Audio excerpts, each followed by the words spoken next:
serious national security issue that requires the immediate attention and immediate action from the United States Congress.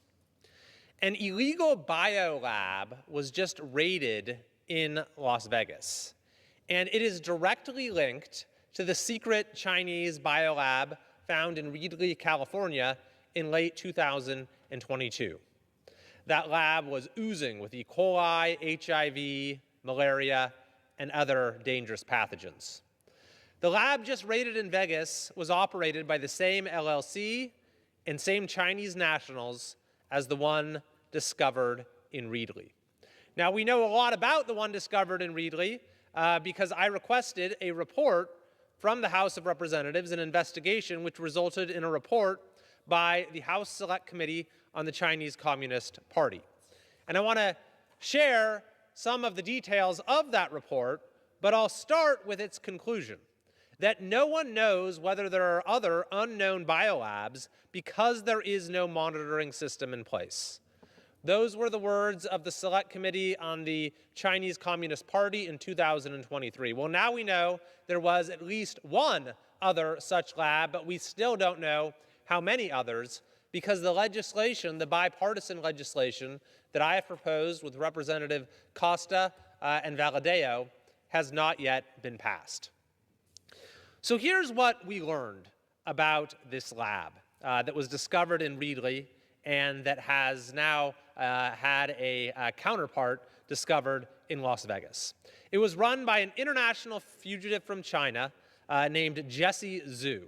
After running various state-connected companies in China, Zhu moved to Canada where he set up dozens of corporations to, quote, steal valuable American intellectual property and unlawfully transfer it to China.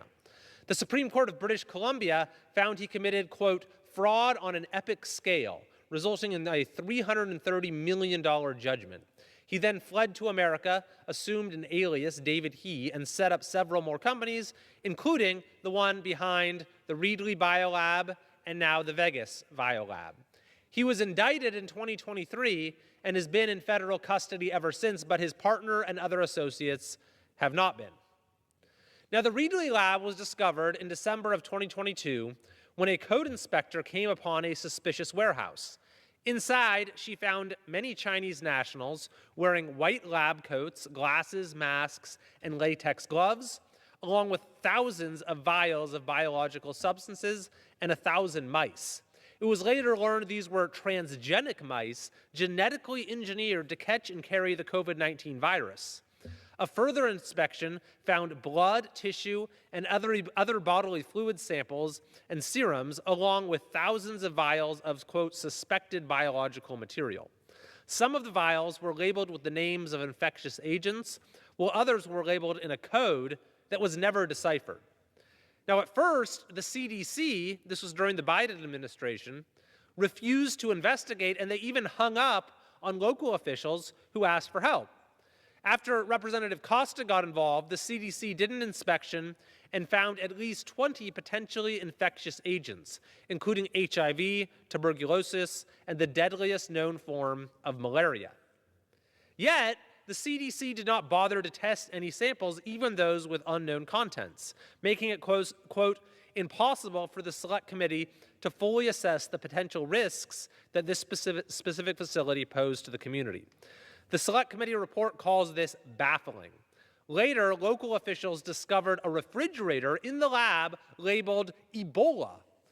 Now, while the supposed purpose of the lab was to sell test kits, in fact, all the company did was buy counterfeit kits from China and resell them in the United States. Thus, the committee found there was a lack of apparent legitimate or even profit-motivated criminal motive in the operation of the facility.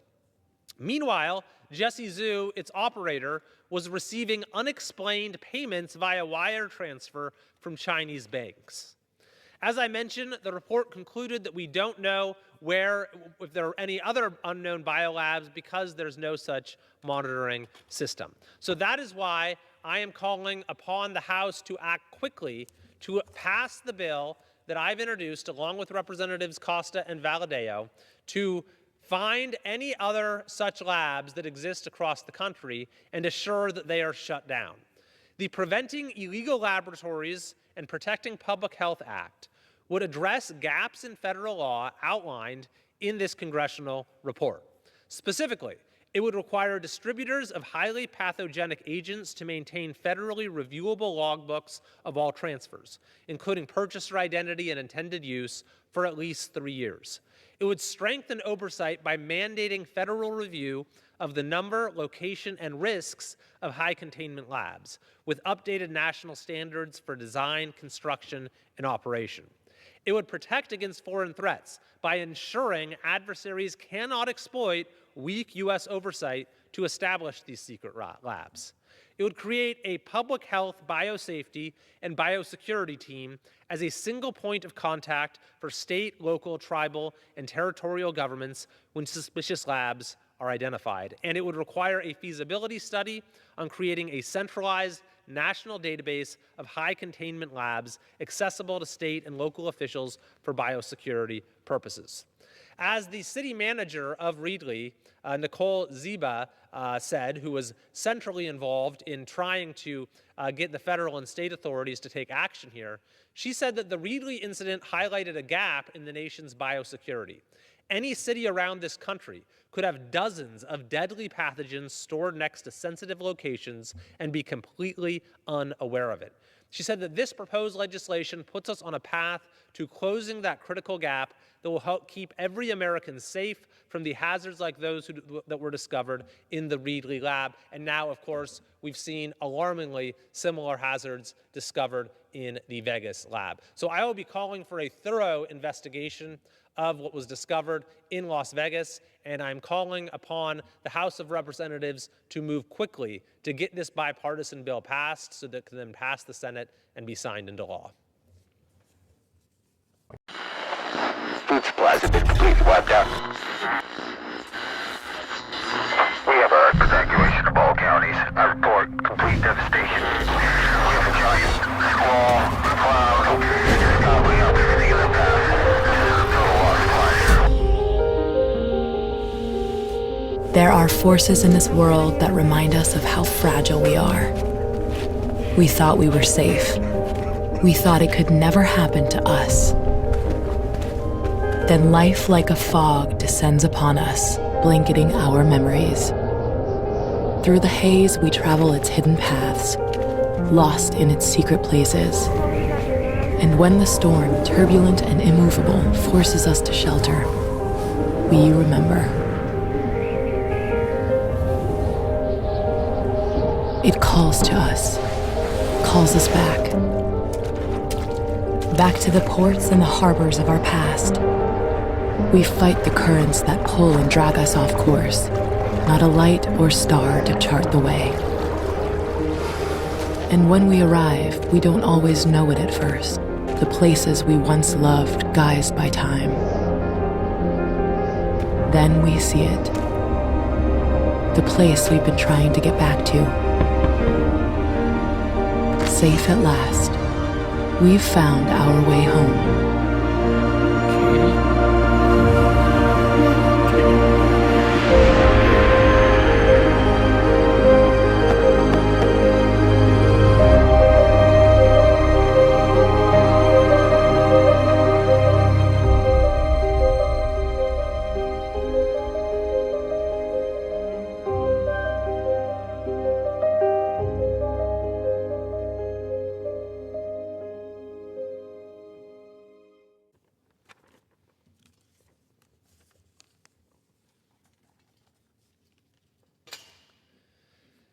Mr. Speaker, people across the country are rightly outraged by the fraud that has been discovered in the state of Minnesota.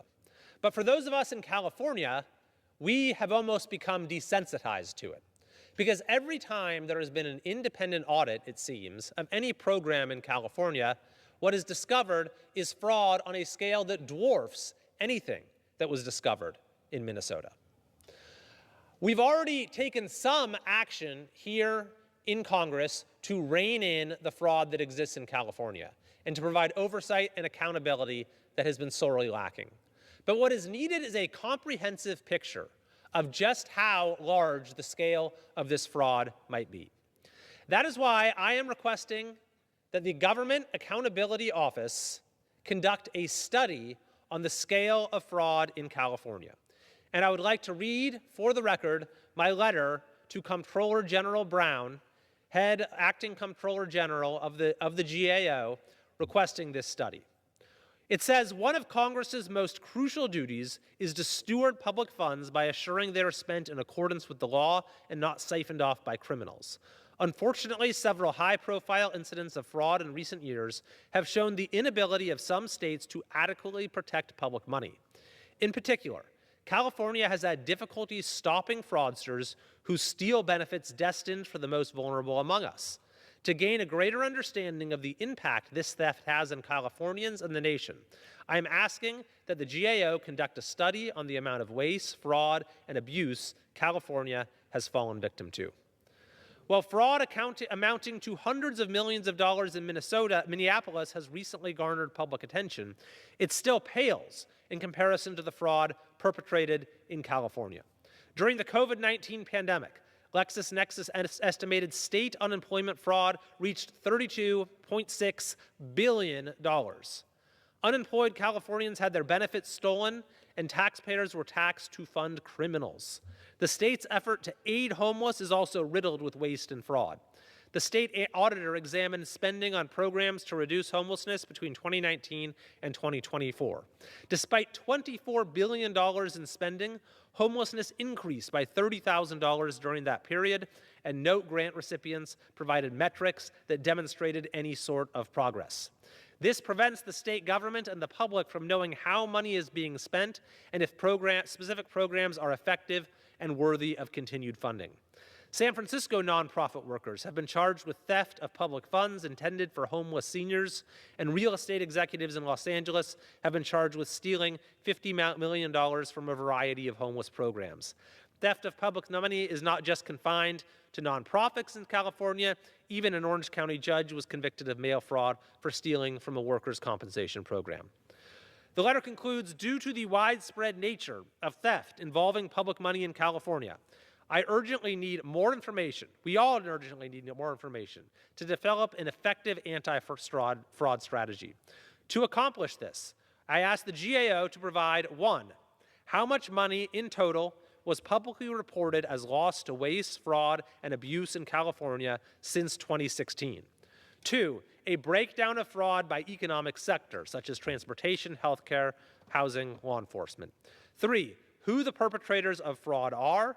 Four, what stolen funds are spent on. And five, using California as a case study, what steps can the federal government take to reduce the most common frauds perpetrated against taxpayers? This study, Mr. Speaker, will provide information that we very much need in order to exercise the full range of oversight and accountability tools we have here in Congress to protect the tax dollars of hardworking California residents.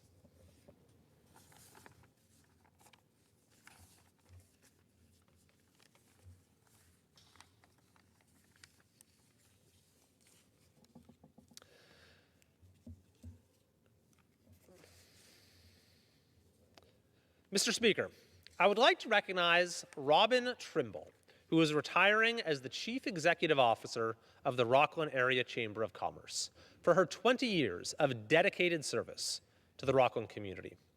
For 2 decades, Robin has led the Chamber with enthusiasm, strength, and resilience. Through Robin's expertise, the Rockland Chamber was guided through a period of growth and prosperity. She helped the Chamber expand its membership, started important community programs, forged strong partnerships that support Rockland's local businesses and economy, and built a legacy that will continue to shape the Rockland community for many years to come. Like any 20-year period, her tenure as CEO came with its fair share of unique challenges. One example being the important role that she played in minimizing the impact of the extraordinary challenges that arose as a result of the restrictions imposed during the COVID-19 era. Throughout her tenure, Robin has worked tirelessly to make the dream of business ownership a reality and a successful path for many in the Rockland area. Her ongoing advocacy for Rockland businesses has left a meaningful mark on our local economy.